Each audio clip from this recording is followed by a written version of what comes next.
तो महाराज पहले आया करते थे सेठ जी कथा सुनने। एक दिन सेठ जी का लड़का आ गया और जब सेठ जी का लड़का आया तो भगवान से व्यास जी ने कह दिया कि हर आत्मा में परमात्मा का वास है, तुझ में मुझ में किस में राम नहीं है। और जैसे ही सेठ जी का लड़का कथा सुन के गया, दुकान में बैठा सो महाराज गौ माता, और जैसे बोल भी दिया तो गौ माता में 33 कोट देवताओं का वास। और जो ही गौ माता आई सो महाराज सेठ जी के लड़का ने लेकर के महाराज काजू किशमिश बादाम की बोरी कट्टी खोल दी। महाराज रुच रुच भोग लगाओ मेरे राम जी, रुच रुच भोग। सेठ जी आया, बोले नालायक क्या कर रहा है? अरे बोले पिताजी 33 कोटि देवताओं का वास, गौ माता सर्वदेवमयी और हर आत्मा में परमात्मा का वास। ये कल कथावाचक पंडित जी सुना रहे थे। सेठ जी बोले नालायक, कथा की बात पंडाल तक रखी जाती है, साथ में नहीं लाई जाती है। अगर साथ में घर तक लाएगा तो बर्बाद ही।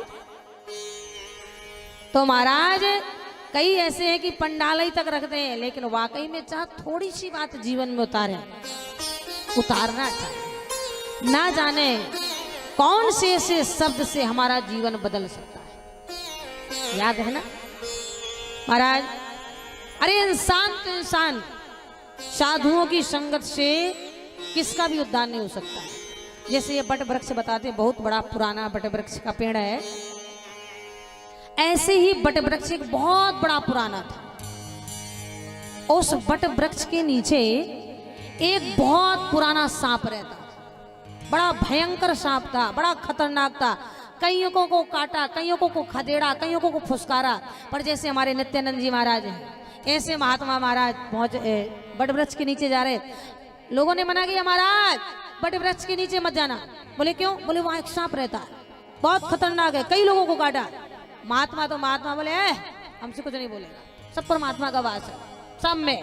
और जैसे ही महात्मा बट वृक्ष के नीचे गए, सांप फन उठा के भागा।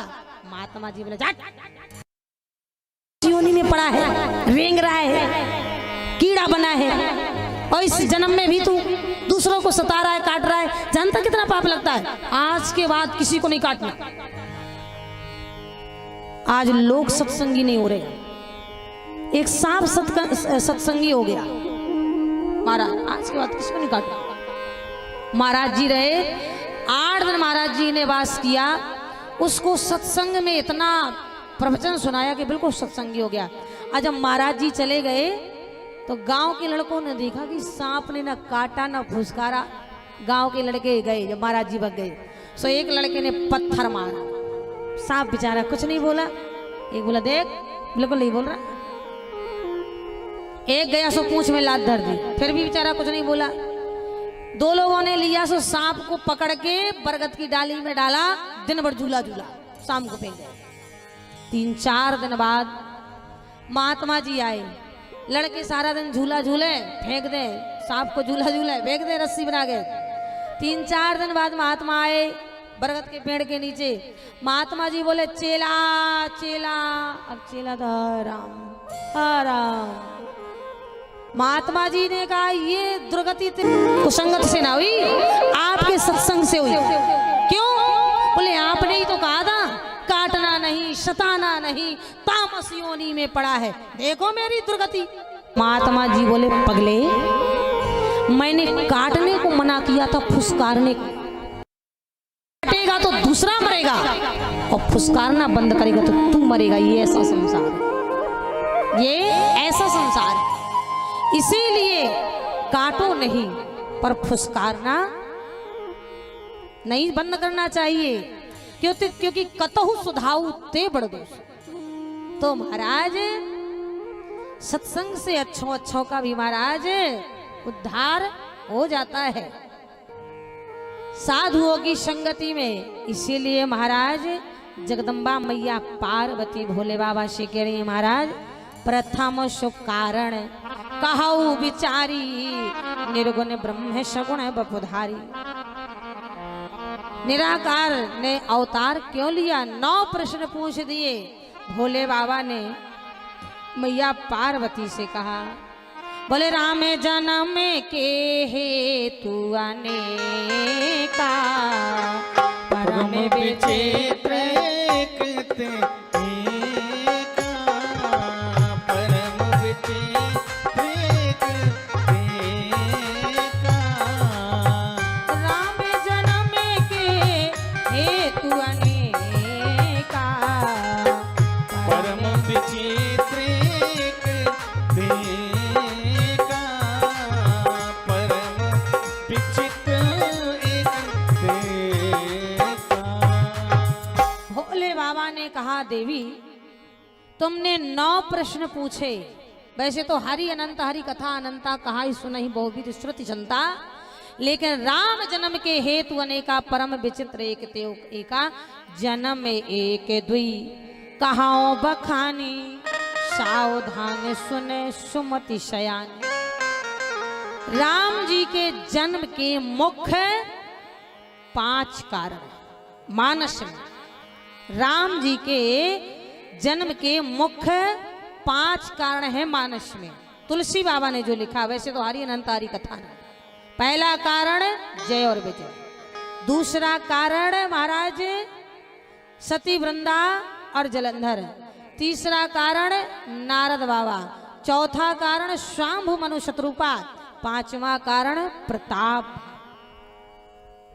पहला कारण बोले द्वारपाल हरि के प्रिय दो, जय और विजय कहें सबको। आपने 9 प्रश्न पूछे ना, तो मैं निर्गुण ब्रह्म सगुण बहुधारी से ही बताई देता हूं। द्वारपाल देवी,